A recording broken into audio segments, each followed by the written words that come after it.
Himalayan bank लिमिटेडको यो सभाकक्षमा उभिएर अपी पावर कम्पनी लिमिटेडले निर्माण गर्न लागेको माथिल्लो चमेलिया जलविद्युत आयोजना 40 मेगावाटको प्रोजेक्टको वित्तीय समापनको यो कार्यक्रममा म सबै साथीहरूलाई हार्दिक स्वागत गर्न चाहन्छु।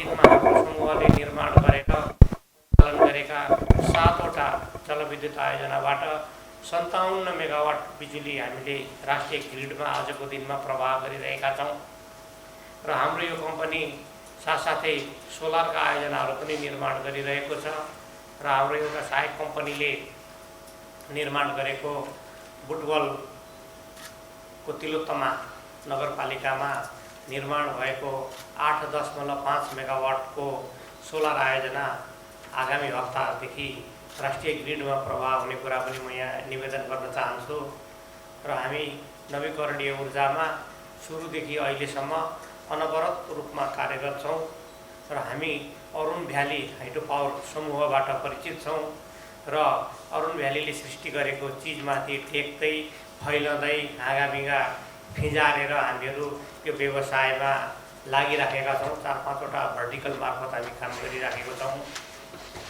र आजको यो वित्तीय समायोजन गरिदिनका लागि हिमालयन ब्याङ्कको सरले जुन सहयोग सदस्यता देखाइदिनु भएको छ म ब्याङ्कप्रति हार्दिक धन्यवाद टक्राउन चाहन्छु।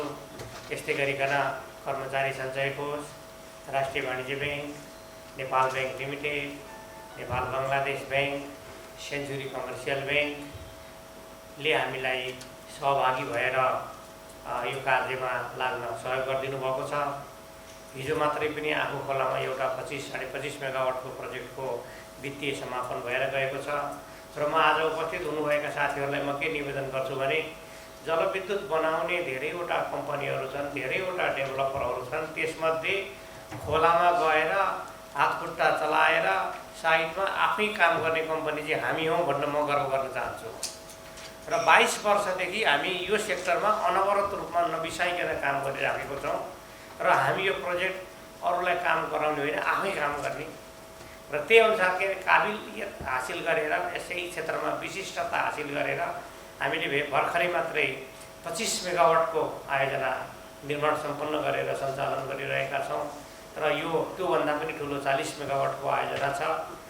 यो आयोजना पनि हामी अब काम सुरु गरेर परिस्थिति सहज भयो भने 2 देखि 2.5 वर्षभित्रमा यसलाई निर्माण सम्पन्न गरेर राष्ट्रिय ग्रिडमा आपूर्ति गर्नेछौँ र हिमालयन ब्याङ्कको यो कन्सोर्टियमको एउटा असल ग्राहक, एउटा गुड कस्टमरको भूमिका हामी निभाउने कुराको म प्रतिज्ञा गर्न चाहन्छु र हामीलाई यो आयोजनामा काम गर्नका लागि ब्याङ्कले केही सहुलियतहरू हामीले माग गर्नुपर्ने हुन्छ। खास गरी मेसिन झिकाउनका लागि, फलामको पाइप पाता झिकाउनका लागि अलिकति हामीलाई ब्याङ्कले सहयोग गरिदिनु भयो भने हामी लगत्तै यो दशैँ पछाडि कन्स्ट्रक्सनको काम सुरु गर्नेछौँ र ब्याङ्कहरूलाई म एकचोटि अब अलिकति वातावरण सजिलो हुने बित्तिकै साइट भिजिटको लागि आमन्त्रण गर्न चाहन्छु र हाम्रा कन्सल्टेन्टहरू अनि हाम्रा एक्सपर्टहरू विभिन्न क्यापासिटीमा बसेर काम गरिरहनु भएको छ र हाम्रो यो प्रोजेक्ट बनाउनका लागि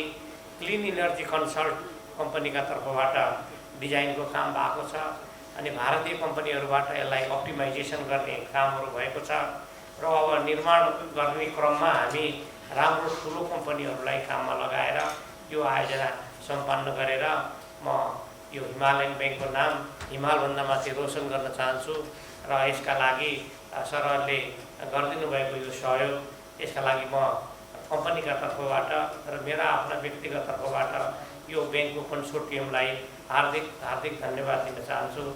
यो प्रोजेक्टको अहिलेको रिसेन्ट स्ट्याटस चाहिँ हामीले भन्नुपर्दाखेरि लाइसेन्सिङ पार्टमा कहीँ पनि समस्या छैन।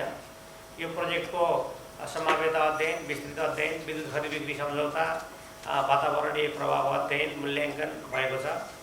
परियोजनाको लागि चाहिने जग्गाको बन्द भएको छ, सरकारी जग्गाको लिज एग्रिमेन्टको काम भएको छ र त्यसपछि केही जग्गाहरू खरिद गर्ने क्रममा छौँ। साइटमा हाम्रो साथीहरू गएको 6 महिनादेखि काम गरिराख्नु भएको छ र यो बर्सातको समयमा ठुलो परिमाणमा मेटेरियलहरू कलेक्सन गर्ने काम भएको छ। क्याम्प हाउसहरू बनाउने काम भएको छ। अनि त्यसपछि अब हामी गएर यो ठाउँमा बत्ती जोड्ने काम भएको छ, बाटो बनाउने काम भएको छ, क्याम्पहरू बनाउने काम भएको छ र अब मेन कन्ट्र्याक्टर परिचालन भएर सिभिल निर्माणको काम सुरु गर्न सकिने अवस्थामा छौँ र अफिसमा हामीहरू यसको चाहिँ प्लानिङ र त्यसपछि कन्ट्र्याक्टर्सहरूको चाहिँ के अरे आइडेन्टिफिकेसन गर्ने, मेसिनहरू सेलेक्सन गर्ने इत्यादि कामहरू गरिराखेको छौँ। त्यसले गर्दाखेरि र अहिलेसम्म करिबन हामीले कम्पनीले आफ्नै रिसोर्सेसबाट पनि 12 देखि 15 करोड रुपियाँसम्मको काम सम्पन्न गरेको छौँ फाइनेन्सियल टर्म्समा पनि। र अर्को चाहिँ हामीले असाध्यै हतार गर्नु परेको यो छिटो फाइनेन्सियल क्लोजर भनेर सरलाई आएर पटक पटक के अरे दुःख दिनु परेको, बिथुल्नु परेको कारण चाहिँ हाम्रो यो कम्पनीको इक्विटी पुँजी उठाउनका लागि हामीलाई चाहिँ के भनेदेखि यो धितोपत्र बोर्डले र अहिलेको विद्युत नियमन आयोगले 1:2 को रेसियोमा हकप्रत सेयर उठाउने स्वीकृति दिया छ। तर त्यसमा बाँधिएको कन्डिसन चाहिँ के हो भनेदेखि फाइनेन्सियल क्लोजर भएर ब्याङ्कले पैसा दिने कुराको प्रतिबद्धता नभइकन सेयर धनीको पैसा उठाउनु पाइँदैन। त्यसकारण तपाईँहरू पहिला फाइनेन्सियल क्लोजर लिएर आउनुहोस्, त्यसपछि तपाईँहरू चाहिँ यो सेयर निष्कासनको त्यो पब्लिस गर्नुहोस् भनेको हुनाले आज यो डकुमेन्ट तयार भयो भने हामी मलाई लाग्छ 2 दिनभित्र या 3 दिनभित्र 3 कार्यदिनभित्र यही हप्तामा चाहिँ यो कम्पनीको सर्वसाधारणका लागि, खास गरी सेयर होल्डरका लागि, कम्पनीका विद्यमान सेयर होल्डरका लागि हामी पहिलो चरणको हकप्रत सेयर निष्कासन गर्छौँ यही हप्ता। अनि त्यसपछि के अरे साइटको काम सुरु गर्छौँ।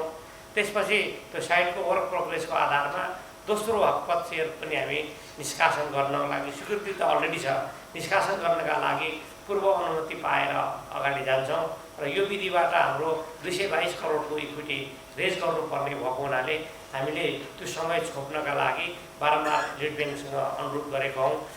त्यसकारण अब त्यो पार्टमा पनि हामी सँगसँगै लागिराखेको छौँ र कम्पनीको अपी पावर कम्पनीसँग अहिले पनि 2टा हाइड्रो पावर प्रोजेक्टहरू त्यही जिल्लामा त्यही चमेलियाकै बेसिनमा निर्माण भएर सञ्चालन भइराखेका छन्। एउटा 8.5 मेगावाटको 9वटा आयोजना हो जसलाई हाम्रो प्रिय नेपाल ब्याङ्क लिमिटेडको अगुवाईमा बनेको कन्सोर्टियमले फाइनेन्स गरेका छ र सर आफै पनि त्यो साइडमा जानुभएको छ, प्रमोद सरले देख्नु भएको छ। हामीले मात्रै देखे होइन, खोलो पनि प्रोजेक्ट पनि पावर हाउस पनि देख्नु भएको छ र सर असाध्यै खुसी हुनुहुन्छ किनभने हामीले त्यो प्रोजेक्टको ठिक ढङ्गले बनायौँ, ठिक ढङ्गले सञ्चालन गऱ्यौँ र राम्ररी ऋण तिरै छौँ। किनभने ब्याङ्कले खोजेकै त्यही नै हो कि यसले चाहिँ रकमको सदुपयोग गरोस् र त्यसबाट आयोजना राम्ररी सञ्चालन गरोस् र ब्याङ्कको ऋण र ब्याज समयमा तिरोस्। त्यसैको माथिल्लो भागमा हामीले अर्को 8 मेगावाटको आयोजना बनाएको छौँ। त्यसको चाहिँ अगुवाई गर्ने लिड ब्याङ्क चाहिँ नेपाल एसबिआई ब्याङ्क हुनुहुन्छ। एसबिआई ब्याङ्क चाहिँ तपाईँको यो कन्सोर्टियममा आउनु भएन किनभने उहाँहरूले हामीलाई ऋण दिन सक्ने 100 करोड हामीले उठाइसक्यौँ। त्यसले गर्दाखेरि अर्को 100 करोड दिनलाई बम्बई फाइल पठाएको आउँदैन। त्यसले गर्दाखेरि चाहिँ के भनेदेखि एसबिआई छुटेको छ। तर नेपाल एसबिआई ब्याङ्कको हामीलाई सबै प्रोजेक्टहरूमा चाहिँ के भनेदेखि सहयोग छ, सद्भाव रहेको छ र त्यही बेसिनमा आएको अहिले तेस्रोमा हिमालयन ब्याङ्क आउनु भएको छ जसमा नेपाल ब्याङ्कको सर चाहिँ रिपिटेड चाहिँ सर हुनुहुन्छ। कर्मचारी सञ्चय कोषको हकमा मेरो सुरुको प्रोजेक्टदेखि मैले बिजुली बनाएर चलाएको छु भन्ने कुरो मैले कर्मचारी सञ्चय कोषमा लगेर फेरि पनि पुनर्पुष्टि गरिराख्न आवश्यक छैन। अलरेडी टेस्टेड हुन्छ नि सर, टेस्टेड अनि प्रुभड कस्टमर भए हुनाले के भनेदेखि हामीहरूले कामै गरेर यसको आर्ट नै देखाएर प्रमाणित गरिसकेको हुनाले अनि सरहरूसँग पनि हामीले नहिचकिचाइकन के भनेदेखि यो आयोजना हामी बनाउने मात्रै होइन, समयमा बनाएर सम्पन्न गरेर एउटा रेकर्ड कायम गरेर जान्छौँ। यसलाई चाहिँ फाइनेन्सिङको पार्टमा चाहिँ सरहरूले अलिकति दयालु खुकुलो भएर चाहिँ के भन्छ हेरिदिनु हुनेछ र हामी सरहरूलाई चाहिँ अब एकचोटि अलिकति स्थिति खुकुलो हुने बित्तिकै साइट भिजिटमा लैजान्छौँ अनि त्यसपछि के भन्छ त्यहाँको परिस्थिति सरहरूले आफै देख्नुहुन्छ। र हामी यहाँबाट यो दार्चुला जानु परेको कारण चाहिँ के हो भनेदेखि नेपालमा यो जलविद्युत आयोजना बनाएर मात्रै हुँदैन, बनाएको बिजुली चाहिँ राष्ट्रिय ग्रिडमा समाहित गर्न सकिएन भने त्यो आयोजना बेकार हुन्छ। यो चमेलिया चाहिँ यो सुदूरपश्चिम महाकाली कोरिडोरमा धनगढीको अतरियादेखि डडेलधुरा हुँदै दार्चुला जिल्लाको बालाच सब स्टेसनसम्म 132 केबीको डबल सर्किट ट्रान्समिसन लाइन बनेर रेडी भएको हुनाले अनि अर्को बाटो पनि ठाउँ मात्रै टाढा हो, बाटो पनि ब्ल्याक टप रोड चाहिँ के भने एक्जिस्टिङ भएको हुनाले त्यो ठाउँ जलविद्युत योजना बनाउनका लागि योग्य छ, उपयुक्त छ भन्ने ठानेर हामीले एउटा दृष्टिकोण त्यहाँ लगाएका छौँ। यस्तै अर्को हाम्रो अर्जुन दृष्टि चाहिँ कोशी यो मेची कोरिडोरमा छ। त्यहाँ पनि सब स्टेसन पनि नजिक, ट्रान्समिसन लाइन पनि नजिक र आयोजना बनाएर विद्युत उत्पादन गर्न सकिने भएको हुनाले हामीले धेरै कोणबाट अध्ययन, अनुसन्धान, विश्लेषण गरेर पुष्टि भएको प्रोजेक्ट हामीले ब्याङ्क समक्ष फाइनेन्सको लागि प्रस्तुत गरेका हौँ। र म एउटै कुरा के भनेर निवेदन गरेर के गर्न चाहन्छु भनेदेखि नेपालमा कच्चा पदार्थ नचाहिने उद्योगमा हजुरहरूको लगानी भएको छ, त्यो भनेको जलविद्युत हो। दोस्रो, विद्युत उत्पादन गरेपछि मार्केटिङ गर्न नपर्ने, स्वत पावर पर्चेज एग्रिमेन्टको माध्यमबाट मार्केटिङ हुने प्रोडक्ट विद्युत हो। र तेस्रो, ब्याङ्कबाट भएको लगानी त्यो बिजुली बेचेर आएको आम्दानी जतिखेर आउँछ त्यसको इन्कमको check, that check comes directly to the lead bank.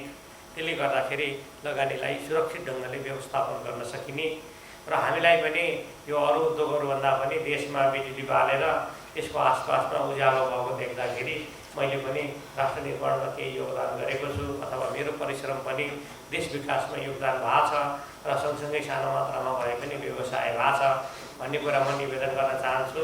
र यो आज सरले फाइनेन्स गर्ने कम्पनी अपी पावर कम्पनी लिमिटेड हो। यो धितोपत्र बजारमा सूचीकृत कम्पनी हो र आज यो कम्पनीको सेयरको भाउ 195 देखि 200 को बिचमा कारोबार भइराखेको छ। त्यसले गर्दाखेरि यो 40 मेगावाटको प्रोजेक्ट बनेपछि कम्पनीको सेयरको मूल्य पनि माथि जान्छ, लगानी गर्ने लगानीकर्ताहरू पनि यसमा उत्साहित हुन्छन्, हौसला हुन्छन् भन्ने कुरा म विश्वास दिलाउन चाहन्छु। यति कुरा निवेदन गर्ने छ। धन्यवाद।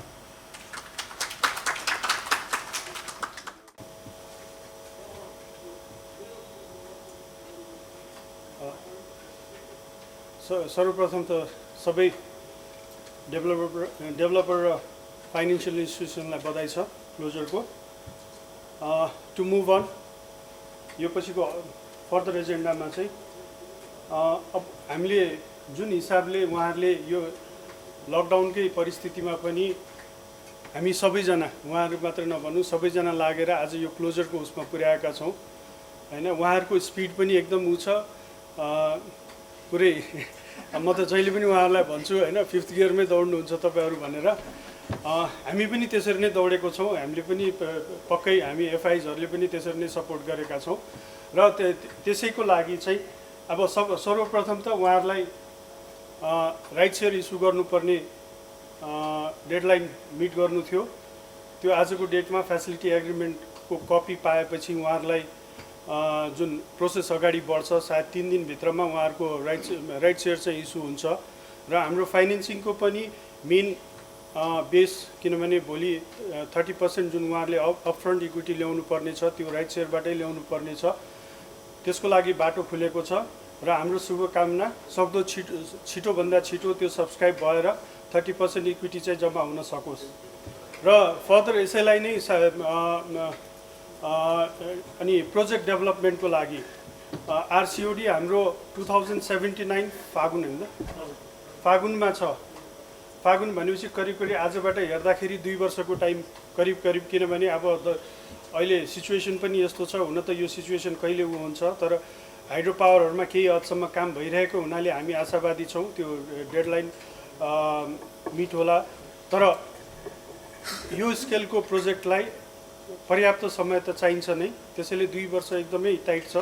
र यो चिजमा अब एनइएले भोलिको दिनमा के गर्छ, सायद उहाँले गुरु सरले अस्ति भन्दै हुनुहुन्थ्यो हामीले त्यसको लागि कुरा गरिरहेको छौँ भनेर। डेफिनेटली केही न केही एक्सटेन्सन त आउँछ र प्रोसेसलाई स्मुथली अगाडि बढाउनको लागि हामीले चाहिँ as a lead bank, as a यही कन्सोर्टियममा फाइनेन्सियल कन्सल्टेन्ट र टेक्निकल कन्सल्टेन्टको प्रोसेस पनि अगाडि बढाउने अनुमति चाहन्छौँ।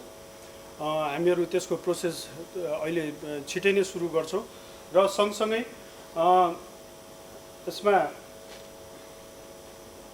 लिगल डकुमेन्टेसनको कुरा पनि हामी सक्दो छिटो गर्छौँ र उहाँहरूलाई एफपिओ को साथसाथै राइट सेयरको साथसाथै हाम्रो फेसिलिटी एग्रिमेन्टमा सबभन्दा पहिलो कन्डिसन नै भनौँ उहाँहरूलाई र भोलिको दिनमा कुनै पनि डिस्बर्समेन्ट कुनै पनि फेसिलिटी अब सायद उहाँहरूले अस्ति नै आएर अब एलसी के हुन्छ भन्न थालिसक्नुभयो।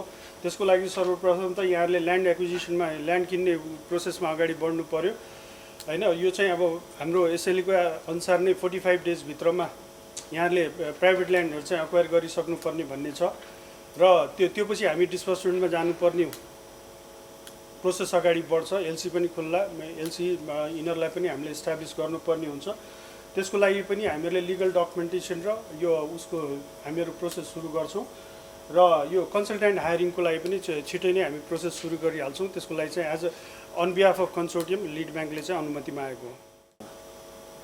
हिमालयन ब्याङ्कका सरहरू, प्रमोटर तर्फबाट हाम्रो चेयरम्यान गुरु सर, सबै ब्याङ्क तथा फाइनेन्सियल इन्स्टिट्युसनका प्रतिनिधि साथीहरू, उपस्थित महिला सदनले, अब अहिले गुरु सरले भनिहाल्नुभयो। गुरु सर भने चाहिँ यो हाइड्रो पावर सेक्टरको पाइनियर हो।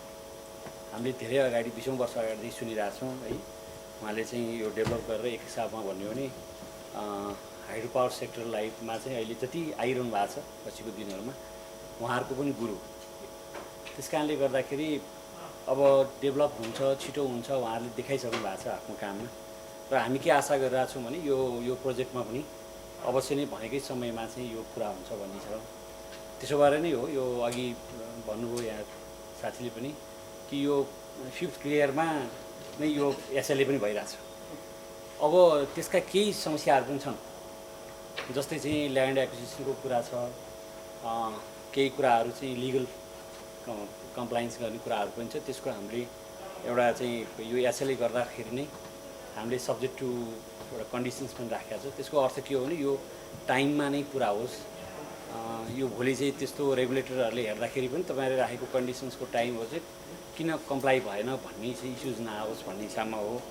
अरू कुरा केही छैन। सरहरूले गरेर देखाउनु भएको छ। पहिला पनि प्रोजेक्ट सबै बनाएको छ, एकदम टाइममा बनाएको छ। सरहरूले चाहिँ गरेका प्रोजेक्टहरूमा आज पनि हेऱ्यो भने सेकेन्डरी मार्केटमा राम्रो रेट छ। त्यस कारणले यो उठ्छ भन्नेमा छ, पैसा पनि उठ्छ, पैसा कुनै समस्या होइन। अब टाइम पनि हामी 3 वर्षको कन्स्ट्रक्सन पिरियडको छ, त्यसमा 2 वर्षमा सक्ने सरहरूको चाहिँ जुन उद्देश्य छ त्यो पनि पुरा होला भन्ने छ। अब यो सबै ट्रान्समिसन लाइनहरू एकदम यति ठुलो प्रोजेक्टको ट्रान्समिसन लाइन त्यति नजिक ट्रान्समिसन लाइन छ। त्यस कारणले गर्दाखेरि त्यसमा पनि समस्या छैन। धेरै प्रोजेक्टहरू ट्रान्समिसन लाइन नभएर पनि अड्किरहेको अवस्था छ, त्यो अवश्य छैन भन्ने लाग्छ। त्यस कारणले गर्दा अब हामी अब यो एसएलए भइसकेपछि ब्याङ्क फाइनेन्सियल इन्स्टिट्युसनले एउटा शुभकामना दिने हो। त्यो के भने अब छिटो प्रोजेक्ट आओस् र यो त्योभन्दा पनि अगाडि केही कुराहरू बेसिक कुराहरू हुने यिनीहरू अहिले हामी हाम्रै हिसाबमा भन्यो भने राष्ट्रिय वाणिज्य ब्याङ्कको हिसाबमा ल्यान्ड नभइकन, ल्यान्डको एक्विजिसन नभइकन हामी गएकै छैन कुनै प्रोजेक्ट। अब यो चाहिँ एउटा के भने हामीले एउटा हाम्रो पोलिसी नै डेभिएट गऱ्यौँ। तर पनि के छ भने जो विश्वास हो, गुरु सरप्रतिको विश्वास हो, सरले चाहिँ पक्कै चाहिँ त्यो समयमा टाइम फ्रेममा पक्कै चाहिँ त्यो गर्नुहुन्छ भन्ने चाहिँ हामी विश्वास ल्याएको छौँ। त्यस कारणले म डेभलपरलाई अब हामी ब्याङ्क फाइनेन्सियल इन्स्टिट्युसनबाट त एउटा कमिटमेन्ट भइसक्यो नि, एसएलएमा जब साइन गरिसक्यो हाम्रो कमिटमेन्ट पुरा छ, सरहरूको पनि कमिटमेन्ट छ र टाइममा बनोस्। म यो चाहिँ शुभकामना पनि दिँदै बिदा हुन चाहन्छु। धन्यवाद। यहाँको ल्यान्ड एक्विजिसन मात्र होइन, साइट भिजिटको पनि इस्यु थियो हजुरको होइन। किन कतिवटा ब्याङ्कले चाहिँ साइट भिजिट नगरिकन नै विश्वासले गरेर चाहिँ personally that I am very thankful that Himalayan ब्याङ्कले पनि ट्रस्ट गर्नुभयो होला र त्योभन्दा ठुलो चाहिँ हाम्रो स्पोन्सर्सहरूलाई पनि ट्रस्ट गर्नुभएको छ होइन। हामीले यो प्रोजेक्ट इनिसियली हेर्दाखेरि हामीलाई अलिकति अप्ठ्यारो लाग्थ्यो कि अलिक महँगै थियो, बाटो पुगिसकेको, ट्रान्समिसन लाइन भएको, अनि गुरु सरसँग त 2-3 चोटि कुरो पनि भएको हो। तर एक किसिमले हेर्दाखेरि we also found it very interesting. र अहिलेको टाइममा चाहिँ I'd like to thank all the concession member banks because of the despite of the difficult times. कतिजनाले घरमा बसेर पनि काम गर्नुभयो होला, लकडाउन आयो, सटडाउन आयो होइन। गुरुजीलाई चाहिँ कहिले कहिले ब्रेक लाउनु पर्ने हामीले व्यवस्था पनि बनाएर राख्यौँ होइन। उहाँलाई चाहिँ होइन गुरुजी अलिकति ब्रेक लाउनु पऱ्यो, अलिकति हेर्नु पऱ्यो, सोच्नु त टाइम दिनुहोस् भन्ने पनि अवस्था हामीले राख्न थाल्यौँ। तर आई थिङ्क यो फेसिलिटी एग्रिमेन्टको आजको दिनमा साइनिङ छ। I am very grateful that it's all because of all of us, and especially as a Himalayan bank, as a lead bank, we feel very we feel very proud that we have such a team with us. And let's signing the भयो हजुर, अब अगाडि बढ्ने time आयो क्या हजुरको त्यो commitment चाहिँ जुन चाहिँ छ आई थिङ्क बोथ एन्डबाट चाहिँ आउनु पर्यो हजुरको okay thank you very much हजुर आज यहीँ कन्क्लुड गरौँ हजुर थ्याङ्क यू